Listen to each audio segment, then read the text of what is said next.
UCLA basketball gets eliminated, but they might just be one offseason away from being a national power.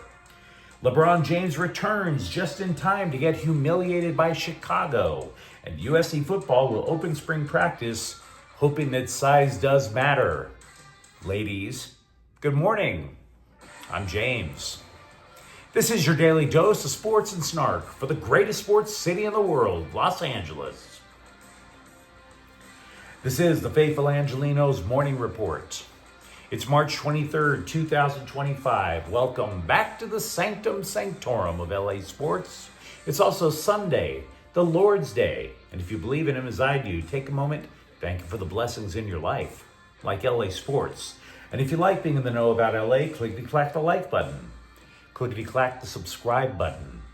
There's a notification bell. Hit that. It'll let you know when we drop new content. Sharing is caring. Let people know we exist. By all means, comment. I took the liberty of writing the scoreboard up here so that we can get to the news just a little bit quicker on Sunday. Starting off with our headlining game. UCLA basketball getting eliminated in the second round of the NCAA tournament. So the drink of the day switches from hopium to copium. Tennessee advances. I don't have a problem with that. They played very well. But all things being equal, I don't think you should be angry at the Bruins that much. Look, if you watch the game as I did, defensively speaking, UCLA got what it wanted. 67 points, way below Tennessee's average. They forced Tennessee into 18 turnovers.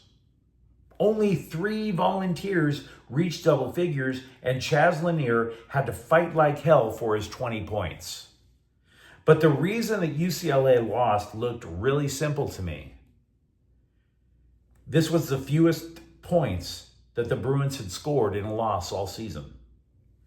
And I think Sky Clark getting into foul trouble was an insurmountable problem for the team last night. The guy only played 3 minutes in the first half because of fouls, and yet he still scored 18 points. I'm not saying that the Bruins would have won if Sky Clark didn't get into foul trouble, but you might be talking about a much tighter game. Now, having said that, UCLA for next year can be thankful Clark is just a junior. Should he stay, you figure you now have a go-to guy on offense next year. Among other players who are juniors, Dylan Andrews, but he committed 5 turnovers. That's a flaw in his game, and he has to address it this summer. And by the way, the transfer portal for college basketball players opens tomorrow. So the dude had better commit to it, because if there's one thing we learned about Mick Cronin from last offseason, he was absolutely willing to overturn the entire roster. Now, I'm not saying Andrews is on his way out, but boy, he better focus like a laser on not turning the ball over. As for players that the Bruins will wind up losing, they're going to wind up saying goodbye to both Kobe Johnson and LeVar Stefanovic. And what that means is small forward is wide open. They don't have one now. So someone who could play the wing would be a really good idea, right? Give them some versatility on the offense. Also, Tyler Bilodeau will return, but he looked outmatched in the post against Tennessee. He's 6'10". So maybe UCLA needs to look for another 7-footer, because Ade Mara did not exactly answer the call. So again, you take a step back. They took a Tennessee team who honestly looked like it could be a Final Four threat. And getting ousted in the second round is a just result for a UCLA program that struggled to get into the top 25 for much of the year. What I'm trying to tell you is it's premature to heap too much scorn on Cronin for not recruiting enough offense. Last offseason, UCLA was rebuilt from its foundation. That's not true this offseason. If Clark can stay on the court just by being a little bit more mature, If Bilodeau maybe shifts to the 4 for the Bruins, and then Cronin either attracts a forward who can play both offense and defense as a wing, and or a guy who can fill the post and give some strength that Bilodeau simply couldn't provide, I'd be really bullish on UCLA next year. Really bullish indeed. Let me know, of course, what you think in the comments thread. LeBron James and his left groin are now happy. How his left groin got happy, not my business to tell you. Also, Rui Hachimura was also available to play for the Lakers on Saturday. This makes the team the healthiest they have been all season. The only injured dudes aren't even rotation guys. Trey Jemison, Maxi Kleber, or Kleber, you tell me how it's pronounced. That's how far down the bench the guy is. So despite that Saturday night ass whipping, the Lakers can be thankful that they only slipped to 4th in the Western Conference, despite missing 2 of their starters, Hachimura and, of course, LeBron.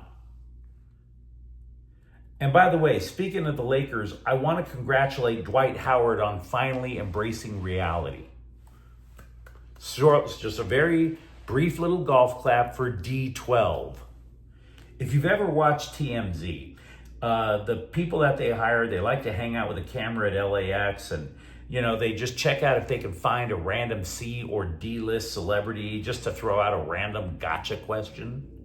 So they see a really tall black guy with somewhat goofy hair, and then they hit up and they realize, oh, that's Dwight Howard. So they're like, want to play for the Lakers? And held up the mic for the comment. To which Howard says, I'm already ready, but there's more to life than basketball. Lakers not calling me, brother. And the scribes try to make this sound like it's the Lakers' loss. Why? Dwight Howard hasn't been a thing in the NBA since 2013. After he left the Lakers the first of 3 times, he had a half a year in Houston, and then he fell faster than Wile E. Coyote between the 2 cliffs.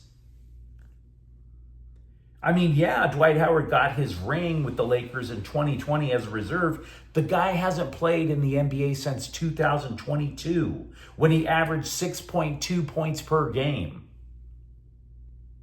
And by the way, gotta add something else for D12. You're 39 years old. Stop trying to look like Lil Wayne. Get a grown man's haircut, for Pete's sake. As we mentioned yesterday, USC spring football opens this week. Also, when we mentioned that yesterday, we were talking about the obvious position battles with the Trojans. Today, I want to take a moment and bring up how USC has changed, possibly for the better. There are 2 things that jump out from what I've been reading. Defensive line. I would argue that's the highest point of potential improvement on the list. I'm not trying to tell you that these guys are just world-beating monsters, but last year's biggest defensive lineman was Bear Alexander at 315 pounds. And the dude never played. Then he abandoned the team for the transfer portal like 3 games into the year. Most likely because he wants the bag from an NIL program more than he wants to play. Now USC has 3 defensive linemen who make Bear Alexander look like Dylan Mulvaney. Jamal Jarrett outweighs Alexander by more than 30 pounds. And unlike last offseason, getting bigger has been a team-wide goal. Another defensive lineman, Kobe Pepe, has added 20 pounds. He's hit 335 overall. Now, if you're looking for another potential change that could be a positive, is linebacker. Anthony Beavers has moved up to linebacker from safety. And this matters because the Trojans lost both of their starting linebackers from last year's team. I've spent a lot of time praising what the Rams did in the offseason. It's only fair to include where the Chargers did a damn good job. Najee Harris has the potential to blow up for the Bolts for two reasons. One, he doesn't get hurt. 4 years in the NFL, never missed a game. You couldn't say that about the backs that the Chargers brought in last year. J.K. Dobbins talked a big game, and he still missed 4 games. You have to be on the field in order to back up your talk in the first place. Now, second, while it's true that Harris keeps passing 1,000 yards per season, which is something that you'd absolutely want, Harris's best season was his rookie year with Ben Roethlisberger. He caught 74 passes that year, which makes him a two-way threat if you give him a quarterback. See, Pittsburgh quarterbacks since Roethlisberger retired, Mitch Trubisky, Kenny Pickett, Russell Wilson, Mason Rudolph, Justin Fields. And the only one of those 5 that we can be confident that could at least complete a screen pass is Russell Wilson. So now he comes to LA and Harris is looking at Justin Herbert at quarterback. Justin Herbert made Austin Eckler look so good that the dude thought he should be paid like an elite running back. So yeah, hasn't been a great offseason for the Chargers, but you should be just overjoyed with the possibility of what Najee Harris can do in that offense. With 14 games left to go in the NHL regular season, it looks like the Kings are a lock for the Stanley Cup playoffs. But guess who they're looking at in a potential first-round matchup? Wait for it. Edmonton. Like, again? I mean, how repetitive is this? 4 years in a row to see the Oilers again? What the hell's going to make anything different? Well, I have one idea of what could be different. How about home ice advantage? The Oilers only lead the Kings by 2 points in the standings. 1 win, which, by the way, the Kings could get this afternoon against Boston, because Boston is terrible this year. Meanwhile, for Edmonton, Connor McDavid and Leon Draisaitl are out for a week, at least.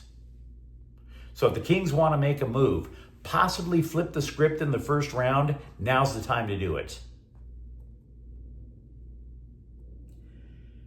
How much does the bag matter in college athletics?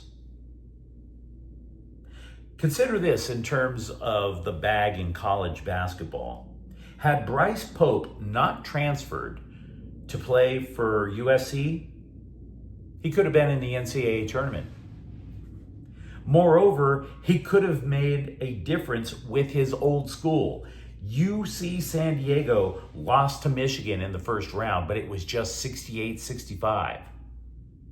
You don't think it's possible that Pope could have made up more than those 3 points? He told The Athletic, quote, "It's not all about money. Some of that stuff is priceless," unquote. And then, of course, he added he wouldn't take it all back because he needed the money. So yeah, the bag matters, guys. The bag really matters. Now, for the record, his basketball career is over. He does have a real estate job lined up. So, you know, he had to get paid for some reason. And at least he's not going on EBT now. But you let me know what you think in the comments thread. Talk to me, for example. Are you upset about UCLA, or are you sitting there going, there's something there for the future? For that matter, how relieved are you that LeBron James is back in the mix at just 2 weeks, like he had promised? And if you enjoyed the content, don't forget to subscribe to Faithful Angelenos. We're talking LA sports every single day here. Thank you for watching. I'm James. We'll be back tomorrow. Faithful Angelenos is a Kian Corte El Queso production. Take care.